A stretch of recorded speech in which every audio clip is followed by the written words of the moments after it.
ப்ரெக்னென்சியில் எது ஹெல்த்தியர் ப்ராக்டிஸ்னா அப்படின்னு டாக்டரை என்ன கேட்டிங்கன்னா 2 விஷயம் சொல்லுவாங்க. தூக்கம்ன்றது ரொம்ப முக்கியம் ப்ரெக்னென்ட் மதருக்கு. 2வது ஃபிசிக்கல் ஆக்டிவிட்டி. தூக்கத்தில் என்ன பிரச்சனை வரும்னு பார்த்தீங்கன்னா, ப்ரெக்னென்சி அட்வான்ஸ் ஆக வயிறு பெருசாக இருக்கிறதுனால தூங்க முடியல டாக்டர்னு அப்படின்னு கம்ப்ளைண்ட் பண்ணலாம்.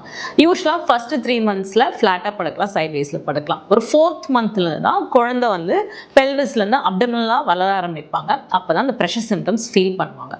அந்த சமயத்தில் ஒரு சைட்வேஸில் படுக்காங்க, லெஃப்டோ ரைட்டோ எந்த சைடில் இருந்தாலும் கம்ஃபர்டபுளாக மதரால் தூங்க முடியும். அது இன்னும் கம்ஃபர்ட் இன்க்ரீஸ் பண்ணுறதுக்கு தூங்கும்போது தொடைக்கு நடுவில் ஒரு பில்லோ யூஸ் பண்ணலாம், இல்லாட்டி C shape pregnancy pillows use பண்ணலாம். இது பண்ணும்போது ஒரு 6 to 8 hours பீஸ்ஃபுல்லான ஒரு ஸ்லீப் இருக்கும். மதரோட மென்டல் ஹெல்த்தும் சரி, பேபி ஹெல்த்தும் வந்து நல்லா இருக்குங்க. 2வது விஷயம் ஃபிசிக்கல் ஆக்டிவிட்டி. எவ்ரிடே ஒரு 5th மந்த் ஆனதுக்கு அப்புறமா மதர் வந்து ஒரு 15 to 20 மினிட்ஸ் வாக்கிங்ன்றதை ஸ்டார்ட் பண்ண ஆரம்பிக்கணும். ஸோ ஃபிசிக்கல் ஆக்டிவிட்டியோட குட் ஸ்லீப் இருந்துச்சு அப்படின்னாக்கா நியரிங் யோர் டெலிவரி நமக்கு வெஜினல் டெலிவரி ஆகிறதுக்கு பாசிபிலிட்டி நிறைய இருக்குங்க.